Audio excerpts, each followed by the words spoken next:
Machon Shilo, led by Rabbi David Bar-Hayim, is pleased that so many viewers have found these discussions between former prisoner of Zion Jonathan Pollard and Rabbi Bar-Hayim to be instructive, refreshing, and inspiring. One viewer commented just a short time ago, "The thing I love about you, Jonathan, is you do not mince your words. We need more people like you in authority. I wish people would listen to you." May we continue to see a strengthening of the forces of good and redemption without continued unnecessary tragedy and suffering. Welcome, Yonathan. Thank you. Rabbi Bar-Hayim. Shalom and welcome to all our viewers and to you, my friend Jonathan Pollard. Hi. It's always a pleasure to speak to you. Likewise. This morning, out of character, I should say, because I almost never even glance at the New York Times, but this morning it happened that I did, and they had not yet firewalled an article by Thomas Friedman that I saw. If you try and access it right now, then they want you to subscribe, which that's not going to happen. That's not going to happen. But Thomas Friedman, who is no friend of the Jewish people, it should be stated plainly, and in my view, no friend of the American people either, speaks of a Biden doctrine, which also may be extremely optimistic, somehow conjoining these two words, Biden and a doctrine, as if Biden could come up with any doctrine at all. But the so-called doctrine he discusses rests on essentially, instead of reaching you would think the obvious conclusion from the events that led to this war, the current war in Gaza, and what is shaping up to be a much broader conflict. Those events, namely the invasion of Israel by something like 2,000 armed soldiers. Some people would call them terrorists. I would simply refer to them as enemy soldiers of Hamas, which is another way of saying the Arab enemies of the Jewish people who live in the Gaza Strip at the present time.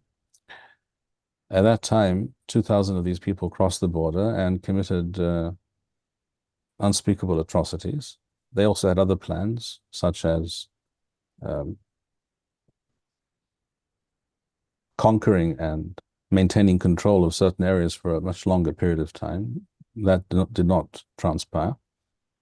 But you would think the obvious conclusion from all of this would be that the very notion of a so-called Arab-Palestinian state, one more Arab state in the Middle East, would be recognized for what it is, which is an impossibility and an extremely bad idea for all possible reasons.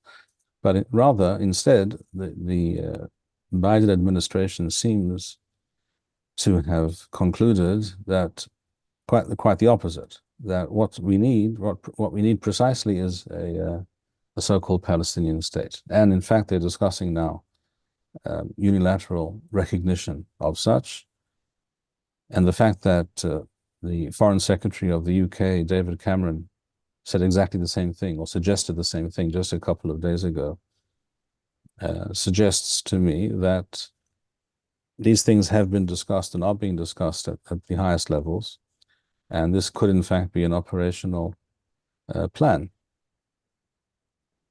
There is also discussion of, there was discussion of actually taking on Iran or its proxies and creating some kind of demilitarized so-called Palestinian state. So let's begin with that, Jonathan. What are your thoughts about such a possible shift in American policy? Okay. I think to explain the current developments, we have to go back just a few weeks and start with Mr. Borrell, essentially the foreign minister of the European Union, when he brought up his plans to more or less unilaterally recognize a Palestinian state, a threat to recognize a Palestinian state, and to leave it to the various members of the EU to enact sanctions against Israel if Israel didn't come to heel on this issue. Right after that, you had a supposed leak in Washington, reported by NBC, of high-ranking American administration officials, meaning from the White House, indicating that they were seriously considering putting conditions on additional military aid to Israel. Now, people have to watch this carefully. These names were not identified. The individuals making these statements were not identified.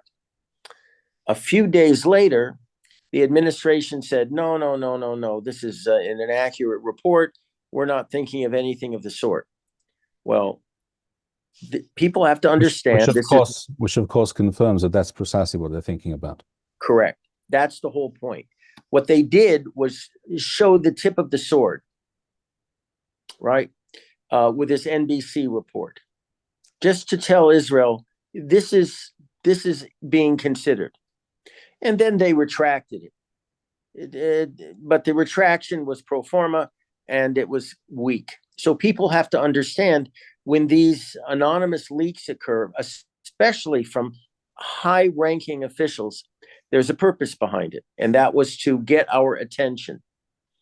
The second thing that happened just recently was this statement that the State Department is considering all the options regarding the unilateral recognition of a Palestinian state.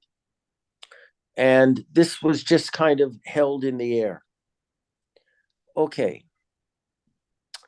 If we look at what Friedman just said, in terms about, let's bring this forward. If we look at what Friedman said about retaliating against Iran and its proxies, I find it highly unlikely, although not impossible, but highly unlikely, that the United States is going to do anything of significance to Iran proper. They understand very well that if they poke the hornet's nest, the Iranians are very capable of retaliating dramatically against the Gulf states, whether it's Saudi Arabia or the UAE, Kuwait, whomever. They're capable of doing it. So I find it unlikely, but not impossible, that the U.S. is considering actually striking Iran proper. Look, if they were serious about doing so, there are enough targets in the so-called targeting bank that the Americans have, that within 24 hours, B-2 bombers escorted by F-35s would have been carrying out strikes against something in Iran proper. But that didn't happen. And whenever the Americans start slow walking a response, it means they're really, really, really worried about stirring up a hornet's nest. So what are we looking at? Well, for sure, there's going to be some kind of action against Iranian proxies in Iraq and possibly Syria. And we're looking at, maybe for Syria, Al-Bukamal. It's a logistics center on the border of Iraq and Syria. And the U.S. has been pounding empty storage facilities there, I think, for years.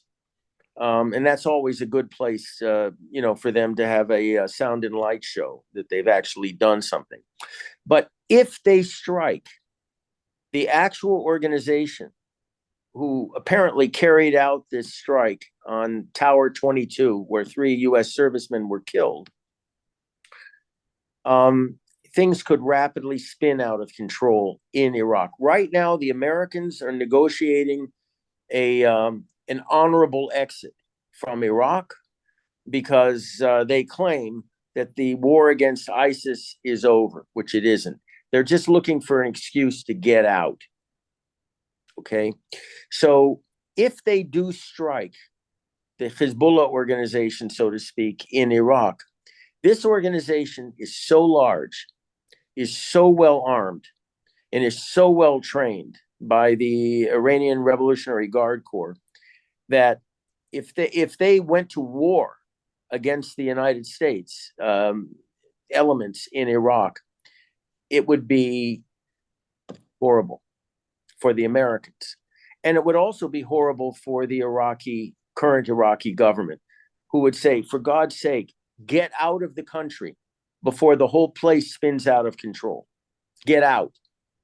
And the Americans don't exactly want that to happen now. So in conclusion, as far as Thomas Friedman's claim that the United States is going to do something about or to retaliate against the death of their service members, take that with a pinch of salt. There are many targets, there are many appropriate targets in Iran that could be hit if the Americans were so, if they desired to do that.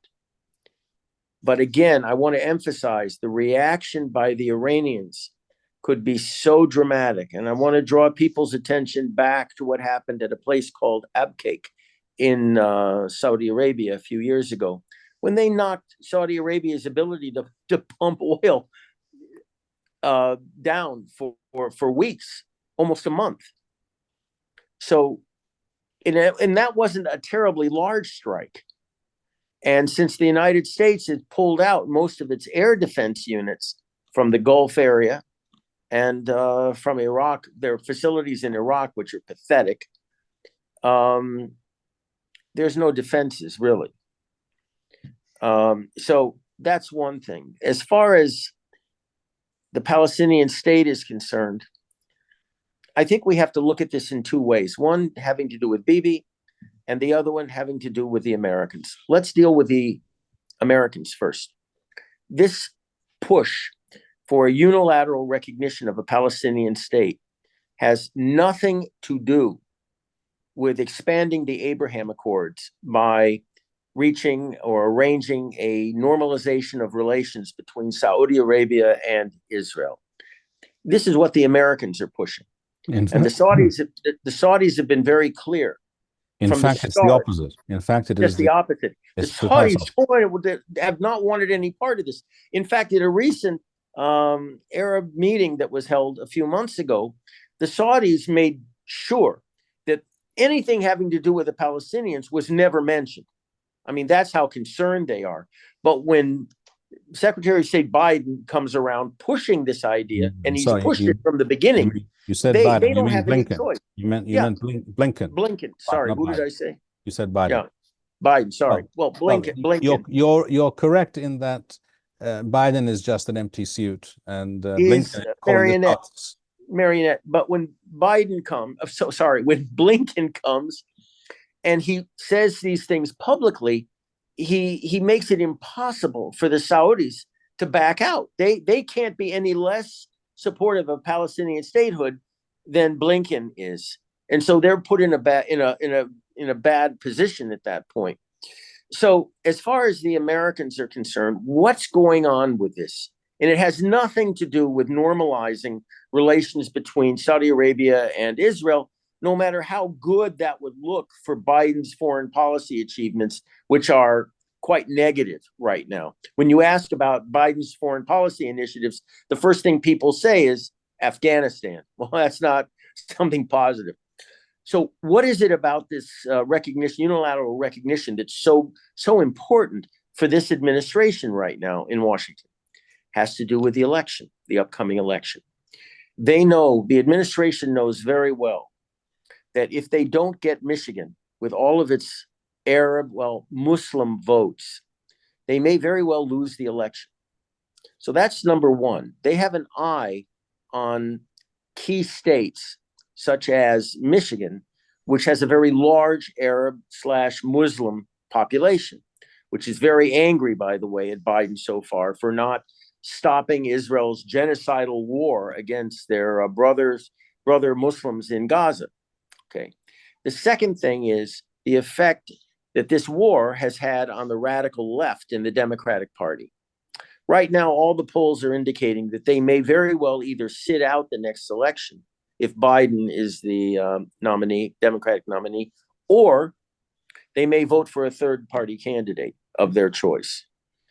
So, for both of these reasons, the Muslim vote and the radical left vote, it's very important for the Biden administration to show that they're serious about giving birth, if you will, to this Palestinian state. Undefined, by the way. There's no borders, there's nothing, just a Palestinian state. Let me just quote something to you from the Thomas Friedman column in the New York Times today. Friedman writes that the Biden push to possibly recognize a demilitarized Palestinian state in Judea, Samaria, and the Gaza Strip, and here I quote, would come into being only once Palestinians had developed a set of defined, credible institutions and security capabilities to ensure that this state was viable and that it could never threaten Israel. That's the kind of Alice in Wonderland Palestinian. This is gobbledygook. Gobbledygook. It's obvious even to a child that such a thing is science fiction.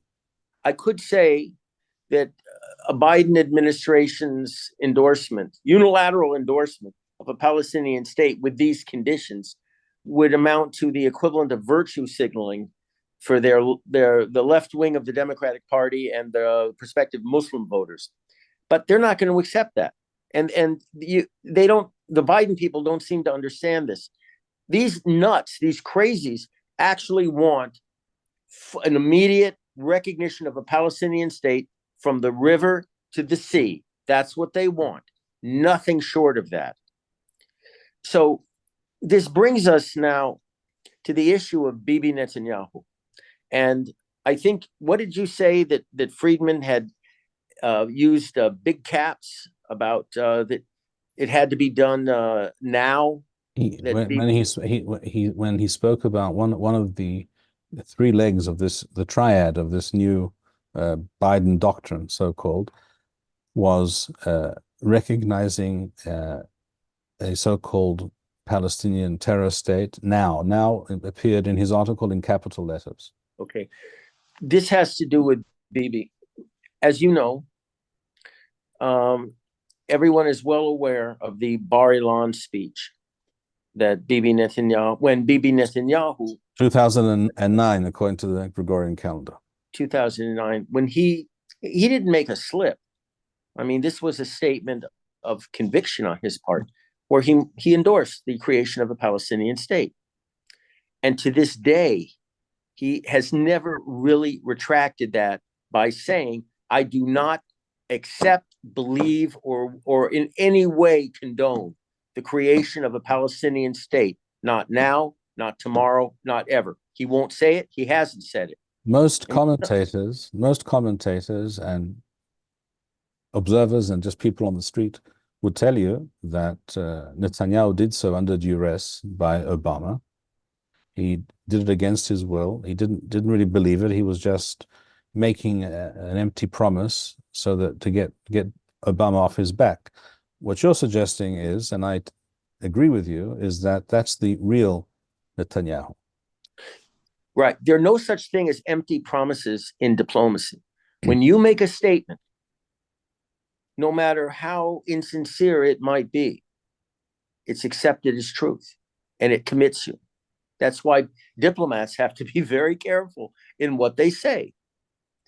Now, just recently, a Israeli reporter by the name of Ben Caspit came out with an amazing story, and it did have legs. It went around Israel. in which he related how Bibi is operating true to form behind the scenes through cutouts, business partners of his who are contacting various peoples in Europe, in North America, Palestinians and others, trying desperately to figure out how some type of Palestinian state could be accepted by Israel, not just to satisfy the Americans or the Europeans or, don't laugh, the Saudi Arabians or the UAE. Well, it's not a problem. But, surely it's going to be demilitarized, right? Yes, quite. But wasn't the Gaza Strip supposed to be demilitarized also? Excuse me, wasn't Yehuda and Shomron supposed to be demilitarized? And the agreement was the security services were only supposed to have, pistols, light arms to take care of the terrorists. Well, that's why some of their members have been training in certain friendly Arab countries like Jordan. Right. Have As been full-blown training, infantry. Full parachute infantry. Right. That's why they have armored vehicles.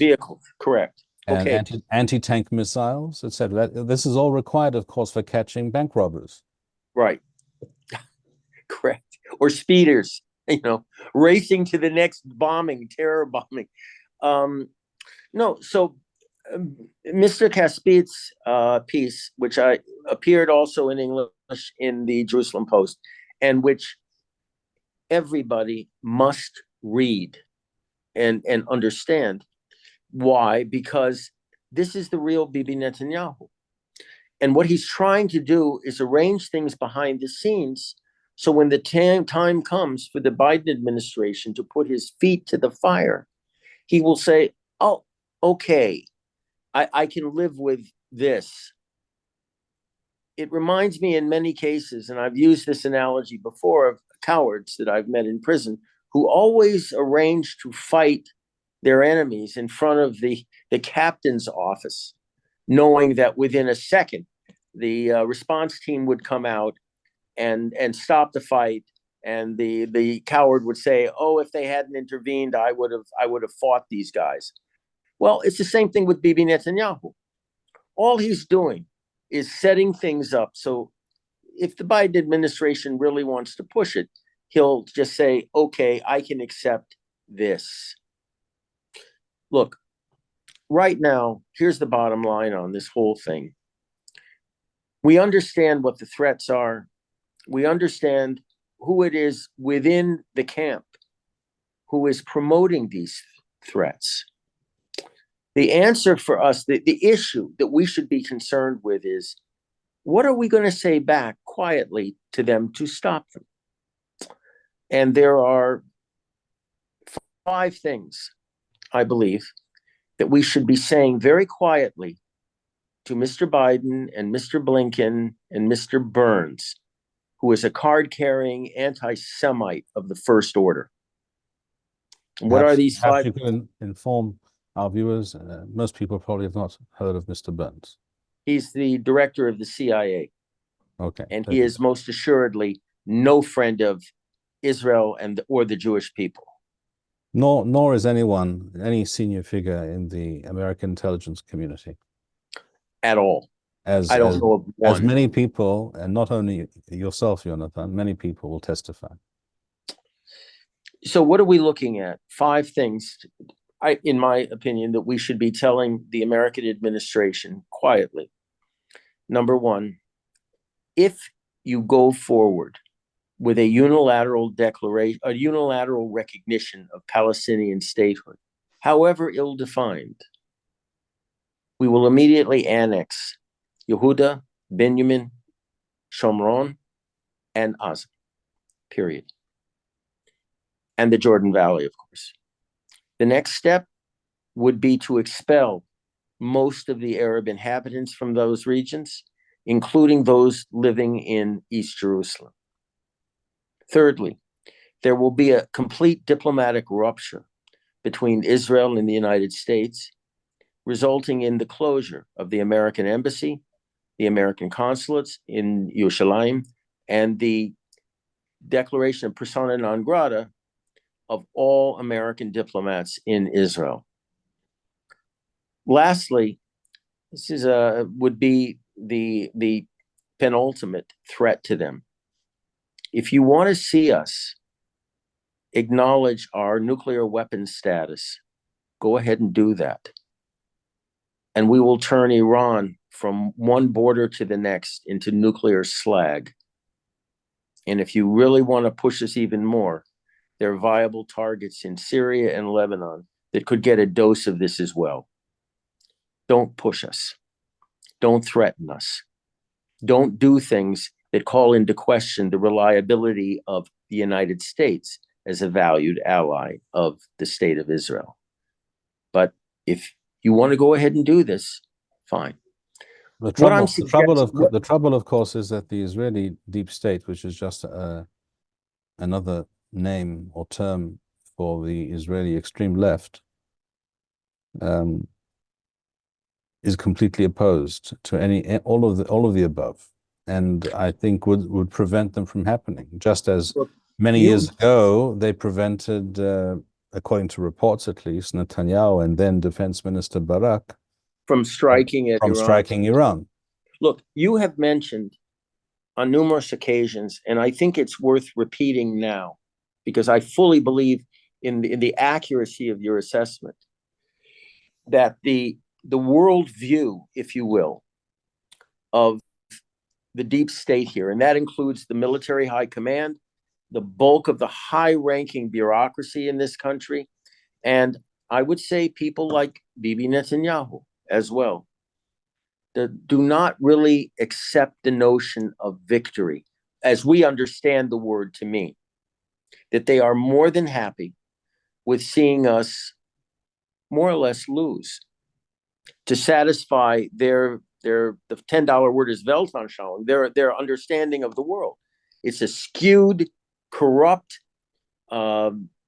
left-wing, woke appreciation for where we live, where they don't see the Palestinians as a threat, but as a potential ally, where they don't understand the meaning of victory in the sense that it's the destruction, total destruction of our enemies, but in accommodation with them, where we can manage them, where we can kick the can down the road, mow the grass, whatever analogy you want.